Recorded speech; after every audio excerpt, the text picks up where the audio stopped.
Welcome to രജാസ്. നമ്മുടെ ഓർണമെന്റ്സിൽ നിന്ന് clip items ആട്ടോ. ഡെയിലി യൂസിന് പറ്റുന്ന സൈസ് നല്ല ഭംഗിയുള്ള സ്റ്റോൺ വർക്കിന്റെ ഡിസൈനാണ്.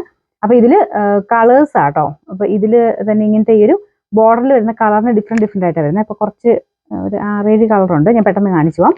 ഫസ്റ്റ് കളർ വരുന്നത് നല്ലൊരു റൂബി പോലത്തെ പിങ്ക് പോലത്തെ ഒരു ഷെയ്ഡാണ്. നല്ല രസമാട്ടോ കാണാനായിട്ട്.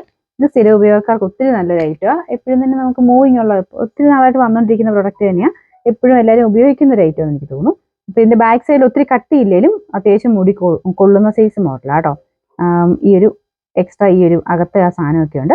എന്നാലും ഇത് ഞാൻ പറഞ്ഞില്ലേ ഒത്തിരി കട്ടിയുള്ള സൈസ് അല്ലെങ്കിലും നന്നായിട്ട് ലാസ്റ്റ് ചെയ്യുന്ന മോഡലാട്ടോ. ഒത്തിരി എല്ലാവർക്കും ഇഷ്ടപ്പെട്ടൊരു ഐറ്റം എന്ന് പറയാം. ഇതിന്റെ നമ്പർ S201, റേറ്റും റീസണബിൾ 140 രൂപ മാത്രമേ ഉള്ളൂ. 140. ഷെയ്ഡ് ബ്ലൂ ആണ്. എല്ലാം നല്ല അടിപൊളി കളേഴ്സ് ആട്ടോ. ഇതിലും ബോർഡറിൽ 2 ബോർഡറിലും ആ ഒരു മെയിൻ ഷെയ്ഡും സെന്ററിൽ വൈറ്റ് കളറുമാണ് എല്ലാത്തിനും കൊടുത്തിരിക്കുന്നത്. ഇതിന്റെ നമ്പർ ഞാൻ പറഞ്ഞു പോവാം. Number S198, rate 140. അടുത്ത നമുക്ക് ഇതിന്റെ ബോർഡർ കളർ ഇതിന്റെ അത്ര ക്ലിയർ അല്ല. ഇത് ശരിക്കും ലൈറ്റ് ഒനിയൻ പിങ്ക് ആട്ടോ. 2 സൈഡിലും ബോർഡർ വന്നേക്കുന്നത്. വൈറ്റിന്റെ കൂടെ ഈ വെട്ടം അടിക്കുമ്പോൾ അത്ര കാണത്തില്ല. ശരിക്കും ലൈറ്റ് ഒരു ഒനിയൻ പിങ്കിന്റെ പോലത്തെ ഷെയ്ഡ് ആട്ടോ. നല്ല കളറാണ്. ഇത് കണ്ടോ, ഇടയ്ക്കിടയ്ക്ക് മാറി വരുമ്പോൾ നിങ്ങൾക്കത് മനസ്സിലാവും. സെന്ററിലാണ് വൈറ്റ്, ബാക്കി 2 സൈഡിലും ലൈറ്റ് ഒനിയൻ പിങ്ക് ആണ് കോമ്പിനേഷൻ. Number S200, rate 140. ബോർഡറിൽ റെഡ് ആണ് ഷെയ്ഡ് വരുന്നത്. എല്ലാം നല്ല കളേഴ്സ് അല്ലേ. ഇതിനിങ്ങനെ ഡബിൾ ലോക്ക് ഒക്കെ കൊടുത്ത് ചെയ്തേക്കുന്ന കേട്ടോ. ഇതുപോലെ ഡബിൾ ലോക്ക് ഇതിനുണ്ട്. അതുകൊണ്ട് തന്നെ നല്ല ബലമായിട്ട് തന്നെ നിന്നോളും. പിന്നെ ഇങ്ങനത്തെ എല്ലാ ക്ലിപ്പിനും ഇതിനല്ല, എല്ലാ ക്ലിപ്പിനും ചെറിയൊരു പ്രശ്നം ഇടയ്ക്ക് വരാറുള്ളത്, നമ്മൾ കുറേ യൂസ് ചെയ്ത് കഴിയുമ്പോൾ ഇതിങ്ങനെ അടുത്ത് പോകും. എന്നിട്ടിപ്പോൾ ഇത് ലോക്ക് കറക്റ്റായിട്ട് വീഴത്തില്ല. അപ്പോൾ എല്ലാവരും പറയുന്നൊരു കംപ്ലൈൻറ്റ് അങ്ങനെ ഇത് ലൂസായിട്ട് ഇത് ഇവിടെ വരുന്നു എന്നുള്ളത്.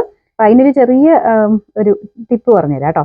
ഇതിവിടെ ചെറുതായിട്ടൊന്ന് അകത്തി കൊടുത്താൽ മതി. പതുക്കെ വേണം, ഒടിച്ച് കളയരുത്. പതുക്കെ ഇങ്ങനെ അകത്തിയിട്ട് ഇവിടുന്ന് ജസ്റ്റ് ഒന്ന് മേലോട്ടൊന്ന് പ്രസ് ചെയ്ത് കൊടുത്താൽ മതി. എന്നിട്ട് നമ്മൾ ലോക്ക് കറക്റ്റായിട്ട് തന്നെ വീണോളും. അപ്പോൾ ഇതിന് നല്ല നിങ്ങൾ യൂസ് ചെയ്തുകൊണ്ടിരിക്കുന്നതിനൊക്കെയാണെങ്കിൽ ഇങ്ങനെ പ്രശ്നം ഉണ്ടെങ്കിൽ ഇതിങ്ങനെ ചെറുതായിട്ടൊന്ന് അകത്തി കൊടുത്താൽ മതി കേട്ടോ.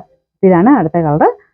Number S196, rate 140. ഇതും ഒരു പിങ്കിന്റെ കളർ തന്നെയാട്ടോ. ഭയങ്കര പിങ്ക് അല്ല, നമ്മുടെ പീച്ചും പിങ്കും കൂടെ ചേർത്തുള്ള ഷെയ്ഡാണ് ബോർഡറിന് വരുന്നത്.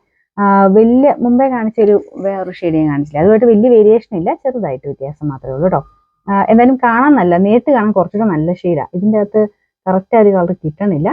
നമുക്ക് ഇതിന്റെ സ്റ്റോൺ നേരിട്ട് കാണുമ്പോൾ ആ ഒരു സ്റ്റോണിന്റെ കളർ പിങ്ക് ആണെന്നുള്ളത് നന്നായിട്ട് അറിയും. ഇതിൻ്റെ അകത്ത് അത്ര അറിയുന്നില്ല. നല്ല ഷെയ്ഡ്സ് ആട്ടോ എല്ലാം. ഇതിന്റെ number S199, rate 140. First one green ആണ്. ബോർഡറിന് ഗ്രീനും സെന്ററിൽ വൈറ്റ് കളറുമാണ്. എല്ലാം നല്ല ഷെയ്ഡ്സ് ആട്ടോ. മെയിൻ കളേഴ്സ് എല്ലാം വെച്ച് തന്നെ ചെയ്തിട്ടുണ്ട്. ഇതിന്റെ നമ്പർ S197, റേറ്റ് 140.